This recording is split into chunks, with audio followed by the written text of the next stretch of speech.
प्लेचं हे शेवटचं षटक असणार आहे.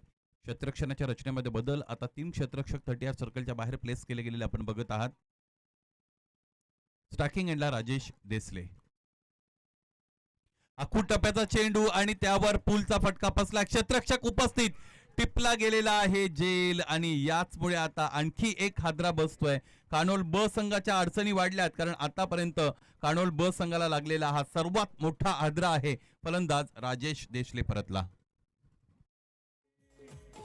आता जे कालान साधूच कनाला ना गो भाकरी भुजूनशी बिया काय गो.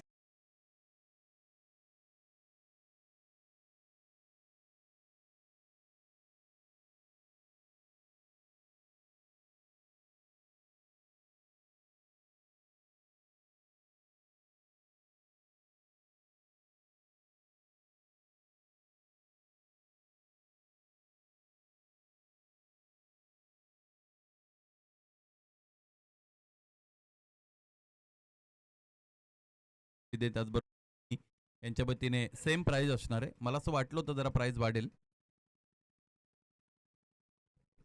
धन्यवाद आपले. 200 रुपयांचा कॅश प्राइस प्रत्येक षटकारासाठी. बॅकफुटला गेले, त्यानंतर ऑफ साइडला फटका खेळला होता. फोर्सिबल हिट होती. मागचा पायावर तोल सावरत असताना खेळला गेलेला फटका. क्षेत्ररक्षकाची निवड तिकडे झाली. Straight to the fielder and well, just equally well taken but that fielder. Yes, wicket goes down. आणखी एक फलंदाज बाद होतोय. फलंदाज समाधान भुईर परतले.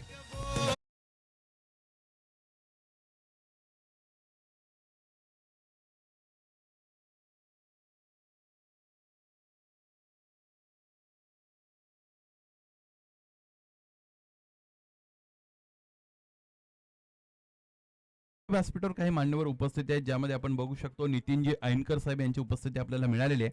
आयोजकाच्या वतीने त्यांना इथे सन्मानित केलं जात आहे. विनंती असेल अरुणजी भोईर साहेब, आपण आपल्या शुभ हस्ते आंबेगावकर चषकाच्या वतीने नितीनजी ऐनकर साहेब यांना सन्मानित करा.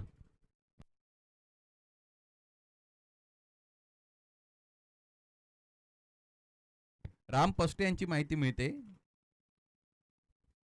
की ज्या पद्धतीने कॅश प्राइजेस इकडे लावली गेलेली आहेत, त्याचमुळे फलंदाज इथे बाद झालेले आहेत.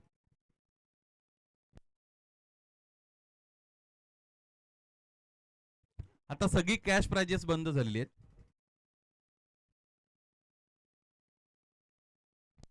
Hattrick ball. चेंडू सरळ जाऊन या स्टँडवर आदळला आणि त्याचबरोबर आंबेगावकर चषक 2024 मधील गोलंदाजी करणाऱ्या संघातील गोलंदाज आपण बघू शकू तुषार, ज्याच्या वतीने लागोपाठच्या 3 चेंडूंवर लागोपाठचे 3 फलंदाज बाद करण्याचा विक्रम इथे प्रस्थापित झालेला आहे. आणि तुषार ठरतोय आंबेगावकर चषकातील 3ऱ्या पर्वाचा पहिला गोलंदाज की ज्याने विकेट हॅट्रिक मिळवलेली आहे. वेल डन तुषार.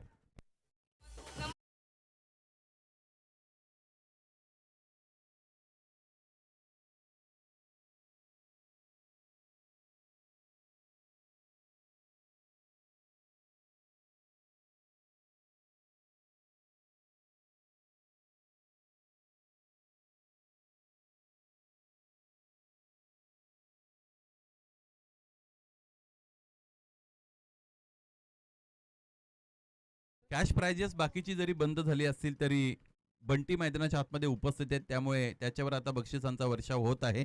सुदर्शनजी पष्टे